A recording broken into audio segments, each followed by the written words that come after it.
মারছে, তারপর আবার ভাত খাওয়াইছে, এরপর আবার মারছে, আবার খাওয়াইছে। তো এটা কোন মানে ইসে আছে?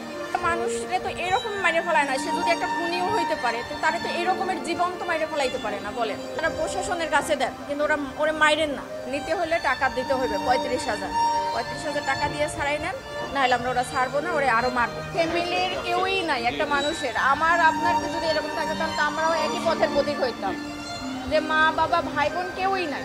মূলত 11টার দিকে আমার বাবাকে ফোন দেওয়া হয়েছে, রাত 11টার সময় ফোন দেওয়া হয়েছে, আপনি কি তোফাজ্জেলের মামা? তখন আমার আব্বা ধরছে যে তখন বলছে যে তোফাজ্জেল এরকমের আমরা ওরে আটকাইছি, এই হলে আছে, এখানে এখন ওকে মানে নিতে হলে টাকা দিতে হবে 35,000। 35,000 টাকা দিয়ে ছাড়াই নেন, নাহলে আমরা ওরা ছাড়বো না, ওরে আরও মারবো। তখন আমার আব্বা বললো যে আমি তো গ্রামের বাড়িতে, আমি কীভাবে করবো। তখন আমার আব্বা আমাকে ফোন দিছে যে তুমি একটু কথা বলো, তোফাজ্জেল নাকি এরকমের মানে উনি ওর ফলে এরকমের ওর কথাবার্তা অসঙ্গতি পাইছে, এই জন্য ওরে ধরছে, ধরে ওরে মারতেছে। তখন আমি ওই লোককে ফোন দিছি যে ভাই এরকম আমি তোফাজ্জেলের মামাতো বোন, ওরে কেন মারতেছে? তাও বলতেছে যে ও আমাদের হলে ঢুকছে বা করছে। তা আমি বলছি যে ভাই দেখেন ও পাগল মানুষ, ও যদি কোনো একটা অন্যায় করে তাহলে ও আপনারা প্রশাসনের কাছে দেন, কিন্তু ওরে মাইরেন না।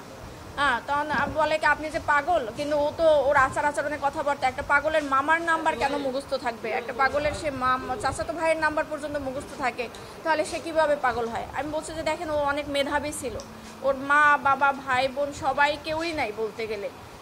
ও এই কারণে ওর ভাই গত বছর 15 রোজায় হলো লিভার ক্যান্সারে মারা গেছে। তো ওই ভাইয়া ও আগেই মাথায় সমস্যা ছিল, ভাইয়া অনেক ডক্টর দেখাইছে, মানে আমার ফুপু মারা যাওয়ার পর থেকে ওর এই সমস্যাটা হয়েছে। কিন্তু কাউরে কোনো ওই যে ধরেন আপনি খাবার খাচ্ছেন, আপনার থেকে টান দিয়ে নিয়ে খাইলো, মানে ওর ক্ষুধার জ্বালার কারো থেকে টাকা নিল চাইয়া, যে এইরকমের। ওর বাবা মারা গেছে রোড অ্যাক্সিডেন্টে 8 বছর আগে। 5 বছর আগে ওর মা মারা গেছে লিভার ক্যান্সারে। তারপর ছিল ওরা 2 ভাই। ওর ভাই হলো নাজিরপুরের থানার এসআই নাসির হোসেন। তখন উনি গত বছর মানে পহেলা রোজায় ধরা পড়ছে ক্যান্সার, উনি 15 রোজায় মারা গেছে। তো ওর ভাই মারা যাওয়ার পরে হলো ও একদম রাস্তার উম্মত পাগল হয়ে গেছিল।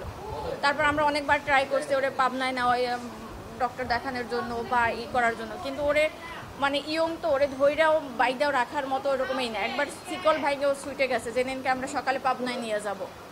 এই এখন কালকেরটা এই অবস্থা। পরে হলো ওই লোক, আমি ফোন দিছি পর উনিও আমাকে সেম একই কথা বলছে, যে মানুষটা 4 বছর আগে থেকে পাগল, সে কিভাবে রাজনীতি করবে? আর দলীয় বলতে কি, ও তো নিজের মানে পরনের কাপড়ে ওর মাঝে মাঝে থাকতো না, তাহলে সে দলীয় করবে কি? মানুষরে তো এরকম মাইরে ফেলায় না, সে যদি একটা খুনিও হইতে পারে তারে তো এরকমের জীবন্ত মাইরে ফেলাইতে পারে না। বলেন, এটা কোন আইনে আছে আর কোথায় আছে? অবশ্যই চাই।